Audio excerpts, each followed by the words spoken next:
Hello दोस्तों, नमस्कार। आप सभी का स्वागत है आपके अपने यूट्यूब चैनल टीएमएस क्लासेस में। चलिए, आज का वीडियो ईवीएस पेडागॉजी का है। आइए स्टार्ट करते हैं।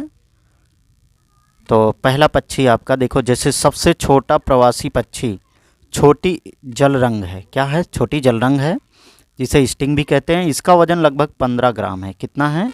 लगभग में 15 ग्राम इसका वज़न होता है। ठीक है, 15 ग्राम। ठीक।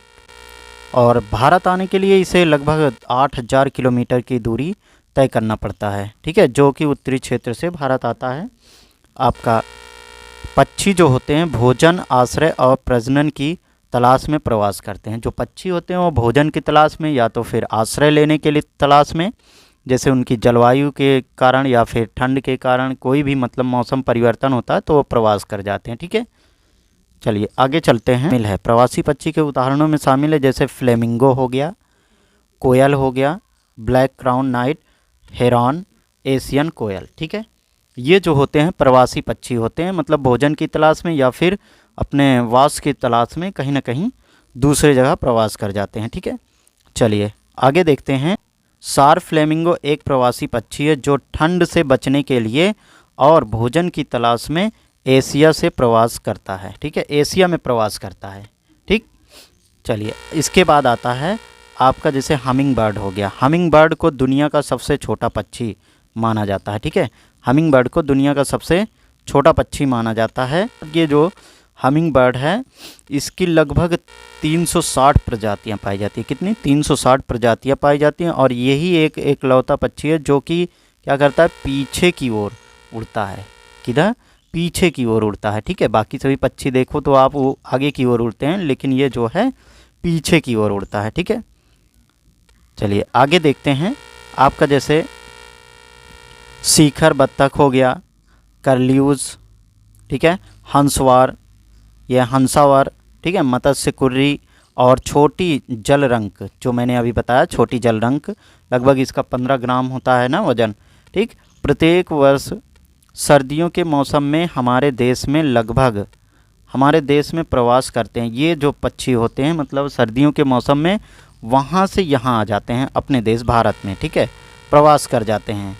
ये जो होते हैं सर्दियों के मौसम में, ये चीज़ याद रखना है। ठीक है, सर्दियों के मौसम में ये हमारे देश में प्रवास कर जाते हैं। आगे जैसे आपका दिया क्या है फिर पक्षी, जैसे पक्षी हो गए, पक्षी के बारे में आप पढ़ रहे हैं तो पक्षियाँ जैसे पक्षी अपने अंडे, है ना, अंडे देने के लिए, जो अंडे देते हैं इसके लिए घोंसलों का निर्माण करते हैं और अपने छोटे बच्चों को, जो छोटे बच्चे हैं उनको सेने के लिए वो घोंसले का निर्माण करते हैं। भाई वहाँ पर रहेंगे, सुरक्षित रहेंगे उनके बच्चे घोंसले में। ठीक है, बहुत सी पक्षियाँ जो अलग प्रकार के घोंसले बनाते हैं तो इसको अभी बताएंगे आपको।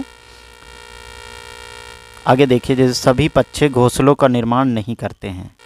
अब इसमें मतलब कुछ पक्षियाँ ऐसी भी होती हैं जो घोंसलों का निर्माण नहीं करती हैं। ठीक है, उदाहरण के लिए जैसे आपका कोयल हो गया। कोयल अपना अंडा कहाँ देती है?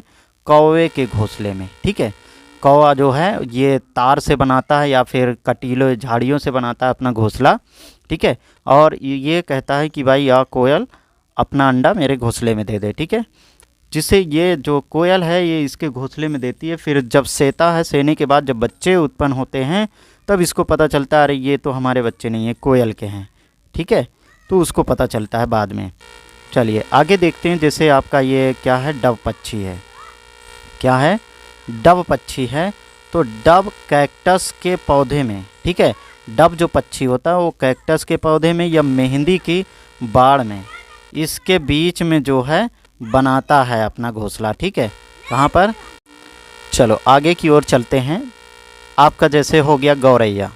ठीक है, गौरैया हो गया और कबूतर हो गया। ठीक है, ये कहीं भी एक अलमारी के ऊपर, जैसे आपके घर में अलमारी होगी या छत होगा या फिर कोई थोड़ा सा भी आपके घर में कोई भी अगर छिद्र पा जाते हैं तो उसमें एक घोंसला बना लेते हैं।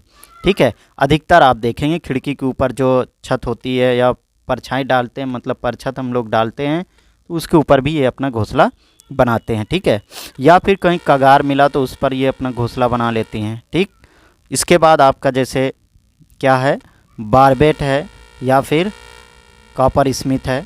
ये भी पक्षी एक पेड़ के तने में एक छेद में अपना घोंसला बनाता है। ठीक है, चलिए आगे की देखते हैं। और पक्षियाँ आप जैसे देखेंगे, टेलर बर्ड हो गया। ठीक है, टेलर बर्ड यह एक ऐसा पक्षी होता है जो कि क्या करता है, अपना घोंसला मतलब बुन कर बनाता है। बुन का मतलब सिल कर। जैसे हमारे यहाँ टेलर होते हैं तो हम लोग कपड़ा सिलाने जाते हैं, पैंट शर्ट जो भी सिलाना है तो हम किसको देते हैं, टेलर को देते हैं ना। तो उस तरीके से ये जो टेलर बर्ड होता है ये अपना घोंसला सिल कर बनाता है। जैसे 2 पत्ते हो गए उनको जोड़कर अपने नुकीले चोंच से उसको सिलता है। ठीक है, उसके बाद फिर या तो झाड़ियों पर जो भी है 2 पत्तों को लेता है, उसको सिलकर उसमें घोंसला बना लेता है। एक साथ जोड़ कर कह रहा है ना, अपना घोंसला बनाने के लिए अपनी तेज चोंच का उपयोग करता है। ठीक है, यह अपने द्वारा जो कि इसका जो घोंसला होता है अपने द्वारा बनाई गई पत्ती की तरह से पत्ती की तह में अपने अंडे देती है। ठीक है, ये अपने अंडे कहाँ देगी, जहाँ पर ये घोंसला का निर्माण करती है वहीं पर अपने अंडे देती है। ठीक है, ये टेलर बर्ड हो गया। इसी तरह आपका जैसे सन बर्ड हो गया। सन बर्ड ये भी एक पक्षी है जो कि एक घोंसला बनाती है। ठीक है, ये भी एक घोंसला बनाता है जो छोटे पेड़, जैसे छोटे छोटे पेड़ हो गए आपके 2 मीटर 3 मीटर या फिर 10 मीटर कुछ ऊंचाई तक। ठीक है, ऐसे पौधों पर ये बनाते हैं, या झाड़ी की शाख के जैसे। ठीक है, 10 मीटर तो नहीं कहेंगे, 10 मीटर बहुत लंबा हो जाएगा, इससे छोटे ही पौधों पर अपना घोंसला ये लटकता हुआ बनाती है। कैसे बनाती है, लटका कर बनाती है, ताकि अगर जैसे कोई भी जीव इसके अंडे को खाना चाहे तो वहाँ तक ना पहुँच सके। ठीक है, पतली टहनियों पर बनाते हैं, जिसकी वजह से इनके बच्चे जो है सेफ़ रहते हैं। ठीक है, और अपना घोंसला जो है लटका कर बनाते हैं, ताकि वहाँ अगर कोई भी जीव जैसे सांप हो गया या फिर अन्य कोई जीव हो गया इनके बच्चों को खाने के लिए ऊपर चढ़े तो वो वहाँ तक ना पहुँच पाए। बहुत ही पतली उस पर बनाते हैं। ठीक है, झाड़ियों पर। चलिए आगे देखते हैं। आपका जैसे रॉबिन बर्ड हो गया। ठीक है, रॉबिन पक्षी हो गया। ज़मीन के स्तर पर नरम टहनियाँ, मतलब ज़मीनी स्तर पर जैसे नरम टहनियाँ हो गई, जड़ों हो गए, ऊन, बालों और कपास के ऊन के साथ पेड़ की निचली शाखाओं या कभी कभी शीर्ष पर अपना घोंसला बनाता है। ठीक है, कभी कभी शीर्ष पर बनाता है, बाकी हमेशा ये निचले क्षेत्रों में अपना घोंसला बनाता है। ठीक, तो आगे देखेंगे। ये हो गया रॉबिन पक्षी। आगे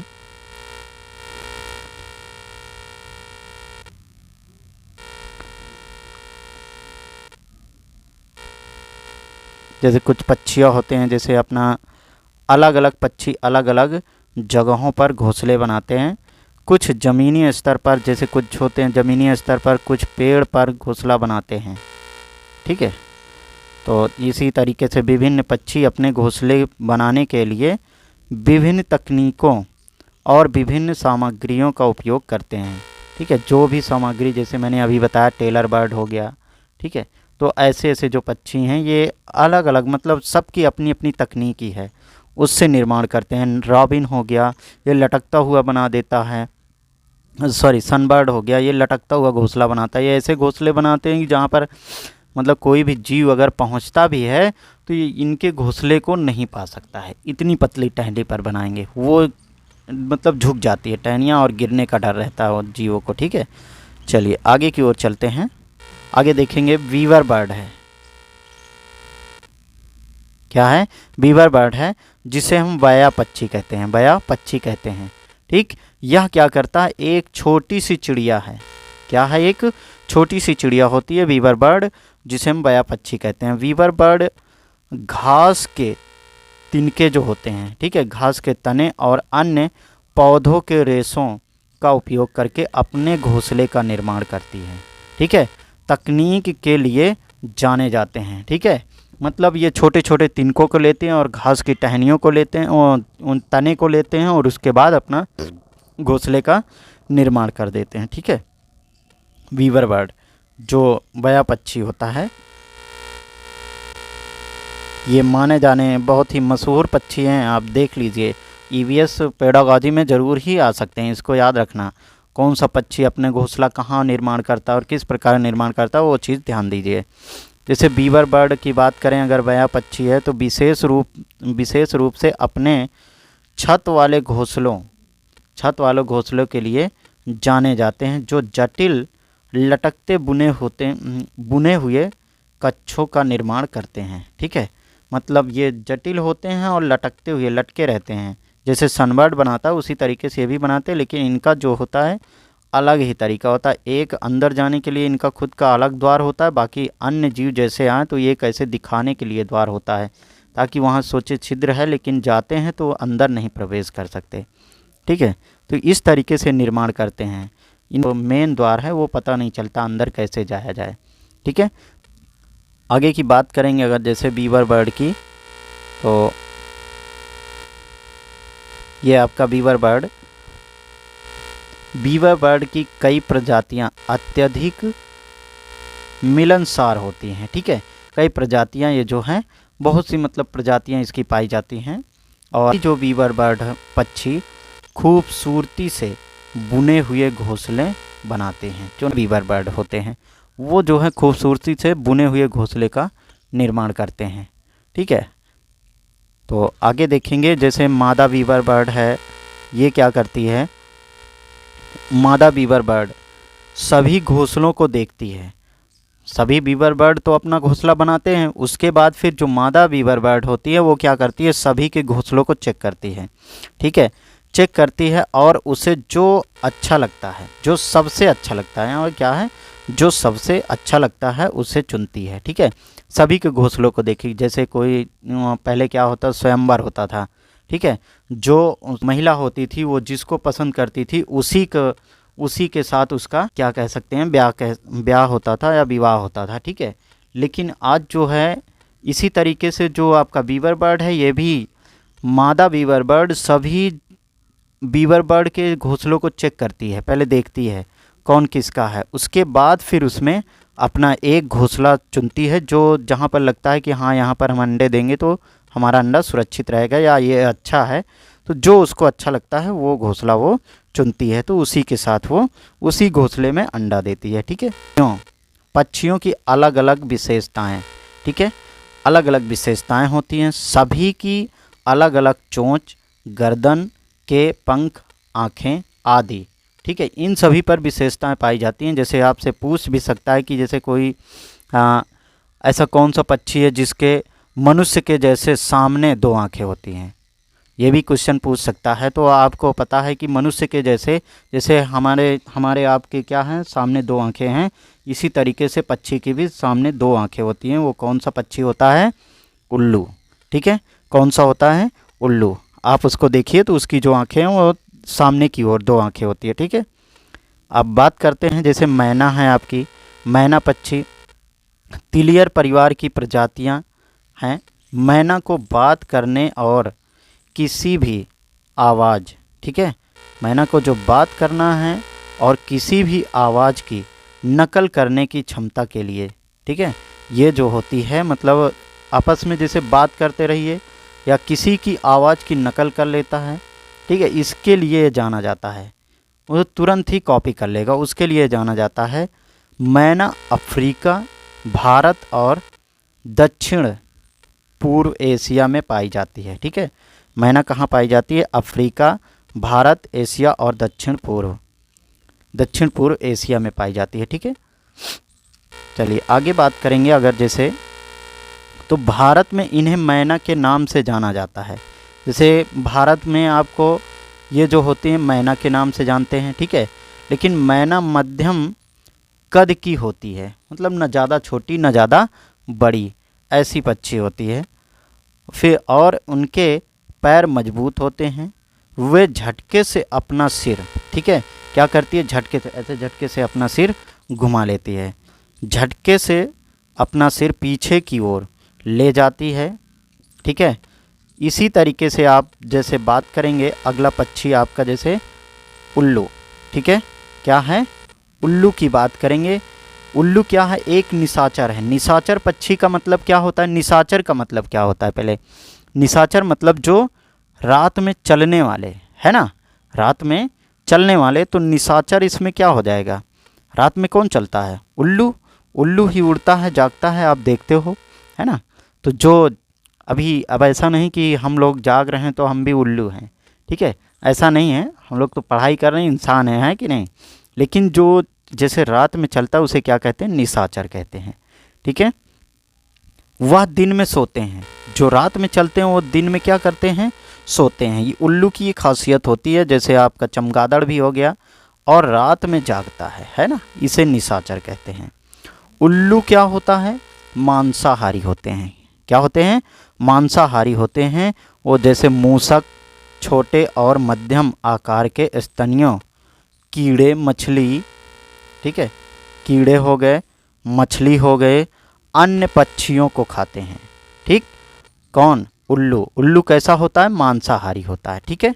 चलिए आगे देखेंगे उल्लू की विशेषता क्या। हमने बताया ना, उल्लू क्या करता है, अपनी गर्दन को 270 डिग्री तक घुमा सकता है, मतलब पीछे की ओर, ठीक है। 270 डिग्री आप अपनी गर्दन को घुमाइए, कितना घुमा सकते हैं।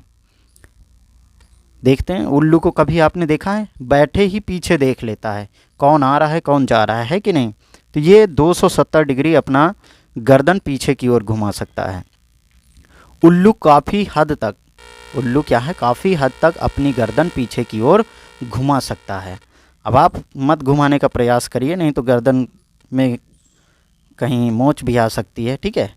तो उल्लू की तरह मत करिएगा। लेकिन उल्लू देखिए, इसकी एक क्वालिटी होती है, आप इसको ध्यान दीजिएगा।